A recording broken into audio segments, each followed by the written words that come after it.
Ya, bisa dilihat semua dan bisa didengar suara Bapak dengan jelas? Bisa, Pak. Oke. Bisa, Pak.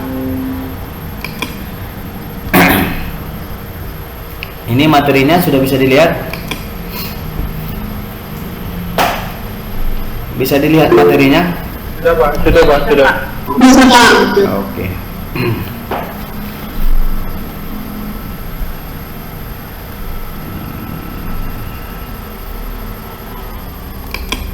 Bisa yang masuk atau yang enggak?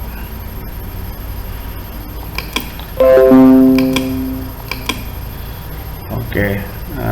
Malam ini kita membicarakan tentang penilaian kinerja ya. Normalnya memang di dalam organisasi perusahaan itu yang pertama dilakukan monitoring terhadap para pekerja yang sudah diberikan tugasnya ya, mulai dari pimpinan sampai kepada para bawahan. Setelah dilakukan monitoring, baru kemudian dilakukan didapatkan umpan balik. Itu kemarin yang sudah kita bahas. Setelah didapatkan umpan balik, di umpan balik itu sudah didapatkan data-data mengenai apa yang sudah dikerjakan oleh para karyawan di dalam perusahaan. Nah, itu kemarin, makanya itu menjadi salah satu tolok ukur yang digunakan untuk merubah bagaimana karyawan bisa diarahkan untuk di masa yang akan datang.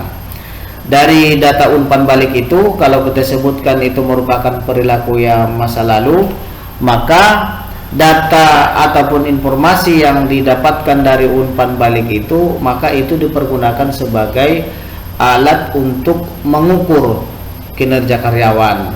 Artinya informasi itu dibandingkan dengan tugas yang diberikan kepada mereka, sehingga itu bisa diukur ya, diukur apakah seseorang sudah memenuhi kinerjanya atau tidak, memenuhi tugas-tugas yang diberikan kepadanya atau tidak. Itu diukur dia. Artinya seberapa berhasil orang dilihat dari pengukuran antara apa yang sudah dikerjakannya berkaitan dengan tugas yang diberikan kepadanya, dibandingkan nanti itu sudah sampai di mana gitu ya pencapaian seseorang. Setelah selesai dilakukan pengukuran ya, sudah diinventarisir semuanya yang sudah dilakukan itu, maka dilakukan penilaian. Jadi berdasarkan hasil pengukuran kinerja yang sudah dilakukan oleh seorang karyawan, maka itu akan dinilai. Biasanya akan ada keputusan ya yang diberikan terhadap seseorang ya, nanti akan dikeluarkan seberapa persen ya, atau bagaimana orang diberikan penilaian. Banyak macam ya di perusahaan ataupun di kantor pemerintahan, berbagai model itu biasanya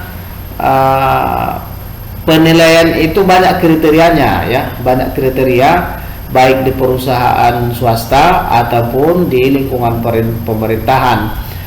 Sebagian menggunakan sistem penilaian yang deskriptif ya, dalam bentuk narasi, dalam bentuk deskripsi, ada juga sebagian dalam bentuk nilai ya. Nah, nilai itu nanti akan dikualitatifkan, artinya dikeluarkan nilai misalnya 90, dimasukkan, dikualitatifkan dia itu nanti kategori misalnya sangat baik ya. Kemudian ada yang 60 sampai 80 nanti dikategorikan baik, atau di bawahnya itu nanti akan ada cukup dan kurang, biasanya begitu. Penilaian yang hasilnya diberikan terhadap orang setelah dilakukan pengukuran kinerja, kemudian diberikan nilai atas hasil pengukuran itu. Maka malam ini salah satu pembahasan kita yang paling penting, sesudah dilakukan pengukuran kinerja, maka dilakukan penilaian kinerja itu. Oke, kita mulai dari yang pertama ya. Penilaian kinerja atau dalam bahasa Inggrisnya sering disebut dengan performance appraisal ya. Kalau menurut Bacal, penilaian kinerja itu adalah sebuah proses di mana kinerja diukur dan dievaluasi. Menurut Bacal di dalam bukunya ya. Penilaian itu adalah sebuah proses di mana kinerja dari seluruh karyawan ya yang ada di dalam perusahaan ya tadinya diukur antara tugas yang diberikan kepadanya, kemudian yang sudah dilakukannya, kemudian itu dilakukan evaluasi. Artinya evaluasi itu ya dilihat seberapa pencapaiannya, kemudian apa yang menjadi banyak ya kalau evaluasi ini kelemahan-kelemahan sehingga tidak tercapai atau bagaimana supaya kedepannya itu bisa diperbaiki. Artinya dievaluasi seseorang itu berkaitan dengan kinerjanya pada waktu tertentu, biasanya ada periode-periode ya. Kemudian kalau menurut Harvard Business Essentials ya, pengertian penilaian kinerja menurut mereka adalah suatu metode formal untuk mengukur seberapa baik pekerja individual melakukan pekerjaan dalam hubungan dengan tujuan yang diberikan. Jadi ini mungkin pendekatan administratif ya. Penilaian kinerja itu metode yang memang dilakukan ya yang secara formal ya tetap dilakukan ya, artinya ini adalah sesuatu yang lazim dilakukan di setiap organisasi baik pemerintah maupun swasta ya. Kalau di kemiliteran pun biasanya ada rapat khusus itu ya, memberikan penilaian terhadap bawahan apakah seseorang layak dinaikkan jabatannya atau tidak, maka itu berdasarkan penilaian daripada atasannya. Di kantor pun seperti itu ya, kalau di pemerintahan pasti ada ya penilaian yang diberikan oleh atasannya, apa namanya itu ya, kalau dulu seingat Bapak itu DP3 namanya ya. Jadi setiap karyawan itu ada DP3 ya, penilaian yang diberikan atasan terhadap bawahannya kalau di kantor pemerintahan.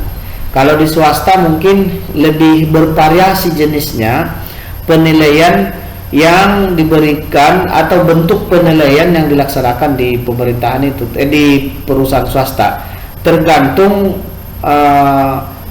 yang mana yang atau mazhab mana yang diikuti oleh perusahaan tersebut, atau dia bisa melihat dari berbagai metode itu nanti yang bisa diterapkannya di dalam perusahaannya, bagaimana mereka bisa memberikan penilaian, apakah melalui rapat formal dari waktu ke waktu atau nanti mereka sudah ada formnya ya, ada bentuk apa namanya itu ya, ada sebuah form atau bentuknya, bagaimana akhirnya mereka memberikan penilaian ya terhadap seorang karyawan di dalam perusahaan. Nanti kan ada keputusan yang akhirnya diambil tentang seseorang.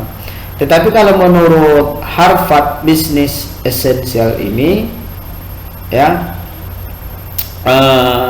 selain bahwa pekerjaan itu ada hubungannya dengan tujuan yang diberikan ya, udah pasti ya, bahwa yang dinilai itu adalah berkaitan dengan tugas dan tujuan yang diberikan kepadanya ya.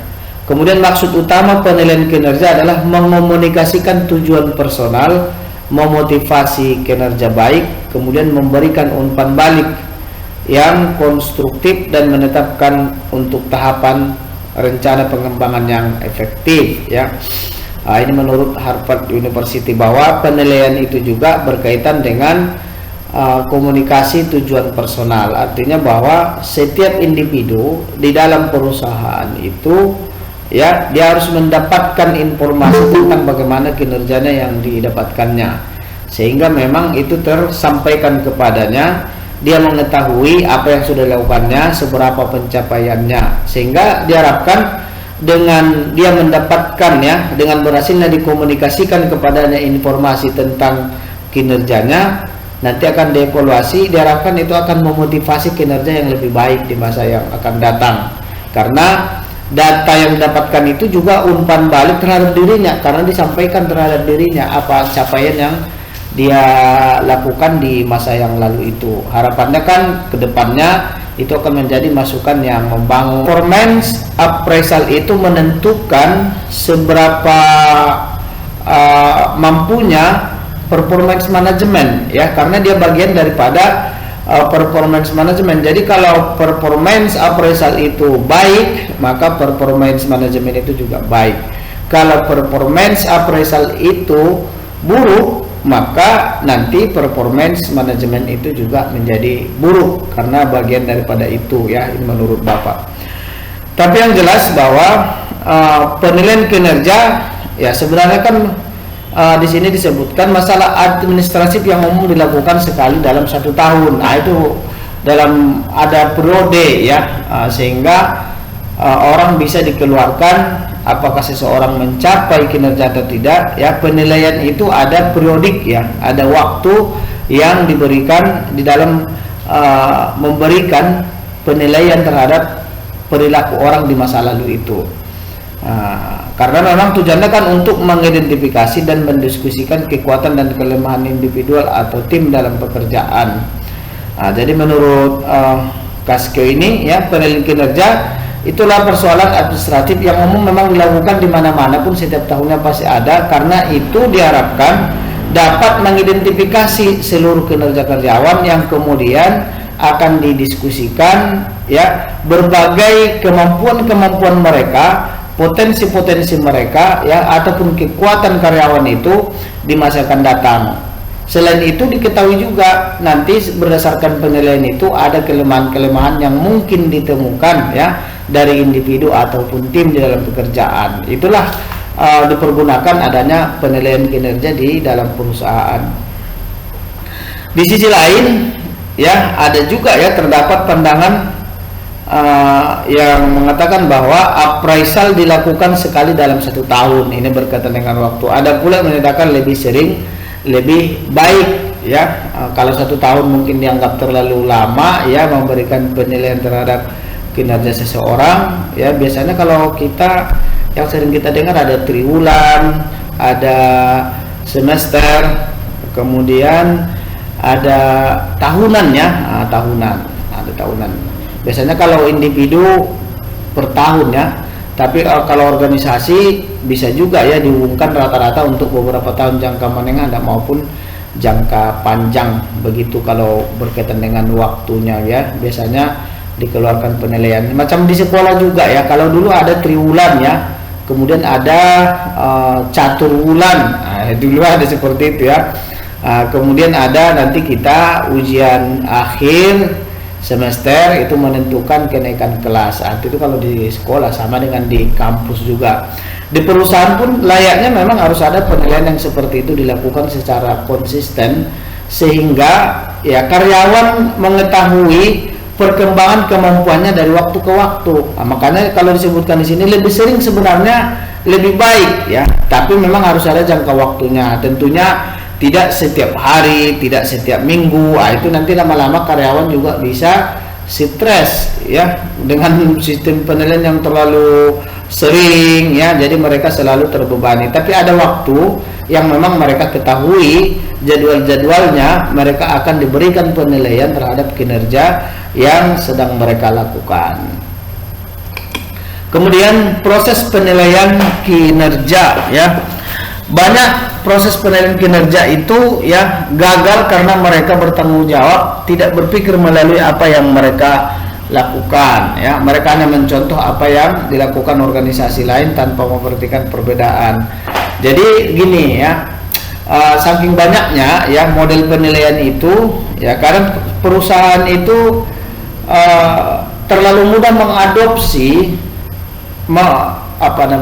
mengadopsi sistem penilaian yang berlaku di perusahaan yang mereka anggap perusahaan itu maju. Artinya benchmarking, perbandingannya itu adalah dengan perusahaan yang mapan.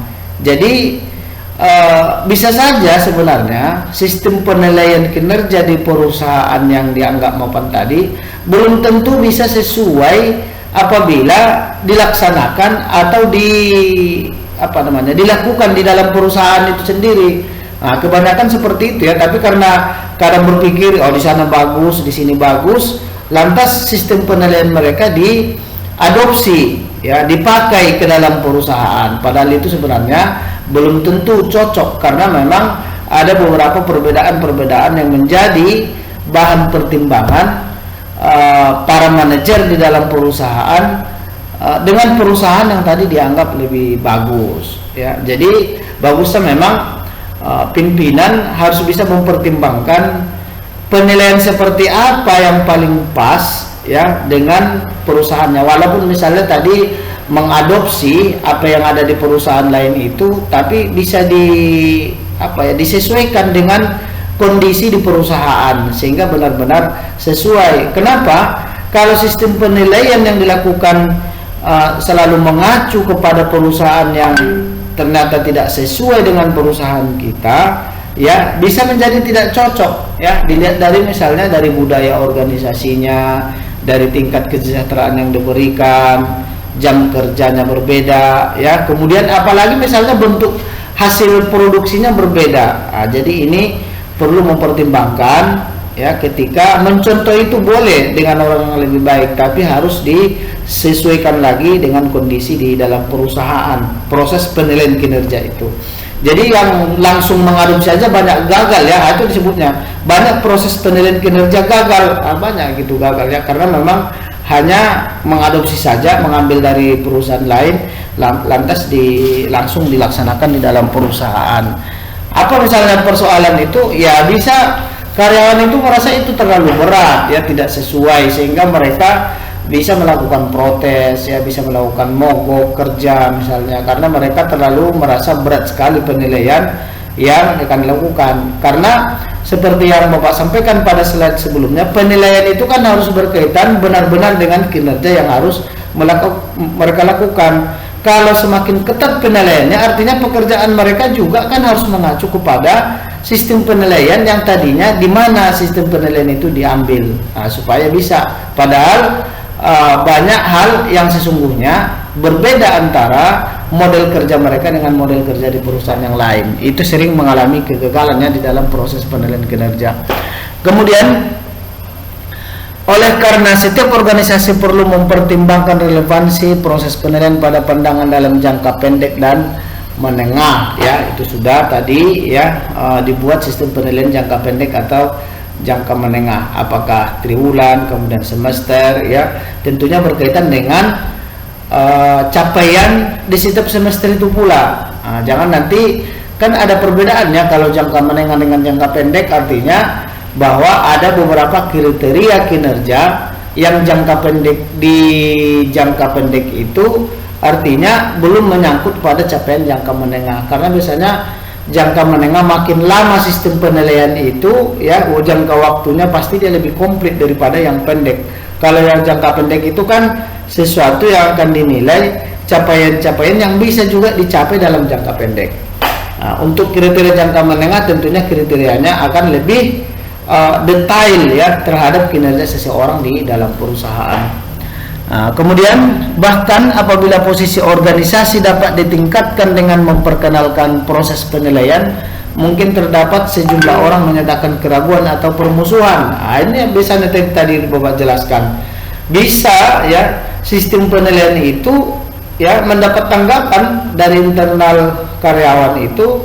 Ada yang sistem penilaian itu bisa mereka terima ya, karena mereka merasa bisa mencapai itu. Tapi kalau misalnya sistem penilaian yang akan diberikan kepada karyawan itu terlalu berat, maka biasanya mereka juga bisa melakukan pertentangan, melakukan kritik, melakukan permusuhan.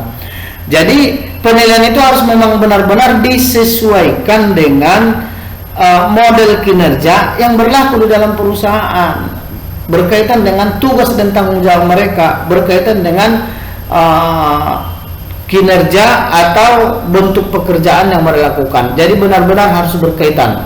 Artinya mereka kan tahu ya, karyawan itu sebenarnya capaian-capaian di dalam tugas yang harus diberikannya itu, ada penilaian terhadap tugasnya itu, dia mengetahui bahwa sistem penilaian itu akan mengacu kepada semua tahapan apa yang harus dilakukannya di dalam perusahaan.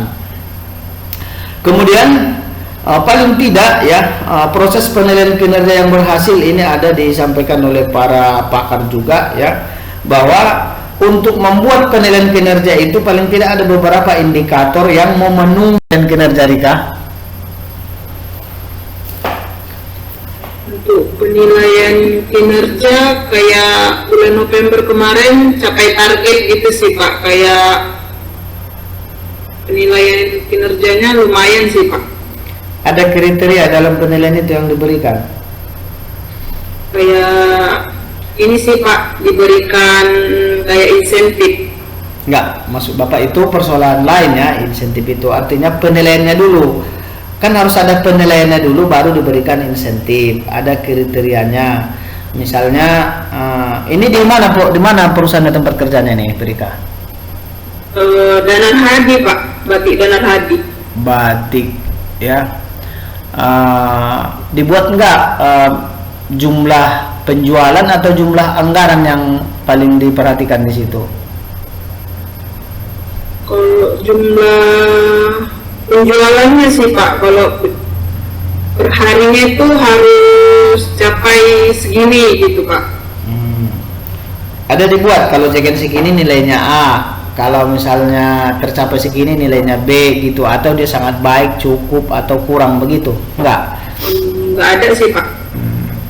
Yang penting kriterianya dapat tercapai, jangan nggak bagus begitu ya? Iya. Ya mungkin karena masih belum terlalu besar ya perusahaannya itu. Iya belum Pak. Kalau perusahaan besar pasti ada penilaian yang diberikan, capaian-capaian kinerja itu biasanya banyak ya. Kalau di penelitian yang dilakukan oleh mahasiswa di beberapa kantor pemerintahan itu, dia pertama diberikan nilai kuantifikasi dulu dalam bentuk angka, biasanya begitu. Ada yang kalau pemerintah itu kan tidak boleh karyawan nilainya terlalu rendah, paling tidak mereka 90, 80, 70, nanti paling rendah itu 60 ya. Kalau dia mendapatkan nilai 60 itu dianggap kurang. Kalau kurang itu biasanya dia akan mendapatkan punishment dia. Kalau misalnya 70 dia nanti cukup, aku masih cukup. Kalau dia dapat 80 itu baik, baru nanti 90 itu sangat baik, misalnya 90 ke atas. Dan ada kriteria itu yang yang diberikan kepada setiap karyawan. Biasanya begitu ya, yang ditunjukkan oleh mahasiswa. Bagaimana sistem penilaian kinerja yang berlaku di kantor pemerintahan. Yang terakhir itu ada di BKN ya, Bapak bersama mahasiswa melakukan penelitian, ternyata seperti itu ya, ada persenan-persenannya ya. Tapi seperti Bapak bilang tadi, penilaian itu bentuknya yang DP3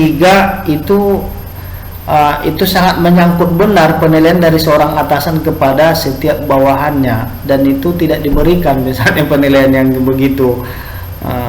Kayaknya dianggap rahasia atau aib ya di dalam pemerintahan. Ketika mahasiswa melakukan penelitian tentang kinerja itu, maka penilaian yang seperti itu tidak diberikan. Jadi nanti kalian pun nanti hati-hati ya ketika meneliti tentang kinerja, bahwa penilaian kinerja itu agak rumit didapatkan dari perusahaan, dari lingkungan pemerintahan. Bahkan di beberapa swasta ada juga yang BUMN itu mereka tidak mau memberikan datanya itu, penilaian terhadap setiap karyawannya itu. Jadi dianggap karena kita ini mungkin ya orang Indonesia ini perasaannya sangat tinggi ya, perasaannya sangat tinggi, sehingga kalau diberikan penilaian itu kalau nanti jelek dianggap aib, kemudian menimbulkan kebencian kepada atasannya.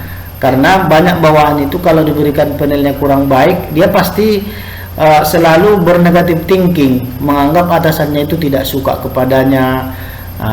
Apalagi nanti tertera di dalam sebuah penelitian data-data itu. Itu persoalan kita di rata-rata ya di negara-negara berkembang.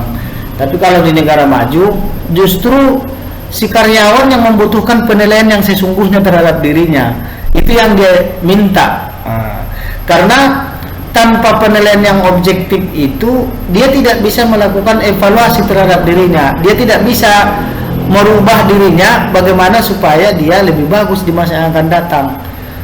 Makanya kebanyakan malah disarankan ya, di kantor pemerintahan itu tidak boleh kalau nilainya di bawah 90, kan masalah seperti itu ya. Tidak boleh di bawah 90, harus bagus diberikan nilainya, tapi entah bagaimana nanti orangnya bekerja nggak tahu ya. Sama itu mungkin dengan mahasiswa ya. Mahasiswa itu kan gitu ya, terbawa arus nanti kalau sudah bekerja. Dia sangat tidak suka kalau diberikan nilai yang rendah ya. Kalau banyak mahasiswa Bapak diberikan nilai B pun protes dia. Ya, nilai saya Pak kok B gitu ya, padahal itu kan lulus ya B. Masih protes dia. Jadi ya gitu, ketidaksiapan kita menerima sesuatu memang apa yang menjadi penilaian terhadap diri kita. Jadi berpengaruh nanti ketika begitu kita di tempat kerja, atasan kita memberikan penilaian kepada kita. Kalau penilaian itu bernilai dianggap tidak memuaskan, maka karyawannya dia memendam rasa kebencian terhadap atasannya, atau dia menganggap atasannya itu sebenarnya tidak suka terhadap dirinya. Bukan setelah mendapatkan nilai, bukan dia ingin memperbaharui kinerjanya atau penilaian yang diberikan atasannya kepadanya kurang baik, sehingga itu akan diperbaikinya di masa yang akan datang. Itu persoalan bagi kita. Makanya waktu meneliti itu banyak yang tidak memberikan itu. Akhirnya diberikanlah nilai yang secara umum. Ya, secara umum itu misalnya satu divisi mereka pada semester pertama, semester kedua, semester ketiga mereka capaiannya sekian persen, paling begitu dia lebih umum. Dari situ dapat gambarannya memang mental kita banyak yang tidak siap ya. Coba misalnya Fitri, begitu Bapak kasih nilai C nanti langsung down dia ya. Ya kan Fitri ya.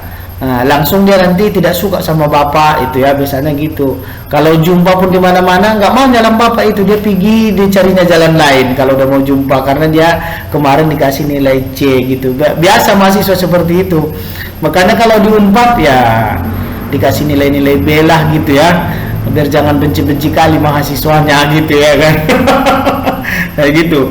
Jadi itu karakter yang terbangun dalam diri kita sampai nanti terbawa ke tempat kerja. Kita tidak berusaha untuk objektif. Padahal kalau orang yang lebih maju berpikirnya, begitu dia mendapatkan nilai rendah, maka dia akan menanya di mana sebenarnya kelemahannya terhadap tugasnya itu, sehingga itu menjadi pijakan dia untuk merubahkan di masa yang akan datang. Misalnya ini, di mana yang kurang bagus, kok nilainya rendah di tugas ya, di tugas-tugas misalnya makalahnya tidak bagus, tidak memenuhi syarat. Itu yang dikejar, di mana kekurangannya kan. Boleh dia bertanya langsung, atau dia bisa melihat kan sudah dikasih kriterianya seperti ini, ternyata memang tugasnya tidak memenuhi kriteria yang sudah disampaikan itu. Ya wajar penilaiannya rendah terhadapnya. Biasanya begitu. Tapi yang bagusnya seperti itu, dia akan mengevaluasi ke situ. Kalau yang lain enggak, kebanyakan juga ya dia langsung, Bapak ini pelit kali kasih nilai ini, Bapak ini killer juga ini, akan gitu dia pandangannya. Itulah sesungguhnya nanti kalau kalian mengambil salah satu variabel lianya dalam penelitian di berbagai perusahaan, nanti kalian akan menemukan bagaimana sesungguhnya penilaian itu kadang-kadang dianggap sebuah rahasia, sesuatu yang tabu, tidak mau mereka memberikan secara jelas, padahal ini adalah tujuannya untuk penelitian. Artinya itu kan sebuah pendidikan terhadap mahasiswa. Itu banyak Bapak temukan bersama mahasiswa-mahasiswa yang seperti itu. Nanti pun sama ya, kalau misalnya ketemu sama Bapak pembimbingnya, pasti Bapak mengarahkan itu bukti nyata kinerja itu harus ada. Yang ada di dalam perusahaan harus didapatkan itu ketika ingin meneliti kinerja di perusahaan. Artinya penilaian kinerja mereka itu harus benar dapat, sehingga kita tahu bahwa ada permasalahan kinerja di dalam perusahaan itu atau tidak. Kalau ternyata kinerjanya bagus-bagus saja seperti si Rika tadi, setiap tahun tercapai, setiap tahun baik, ya itu nggak perlu diteliti lagi karena kinerjanya sudah cukup bagus. Kalau meneliti harus menemukan masalah di dalam kinerja itu. Artinya karena tidak tercapai atau tidak mengalami peningkatan, itu baru dianggap ada permasalahan kinerja. Nanti akan dilihat dari capaian di dalam penilaian kinerja yang diberikan oleh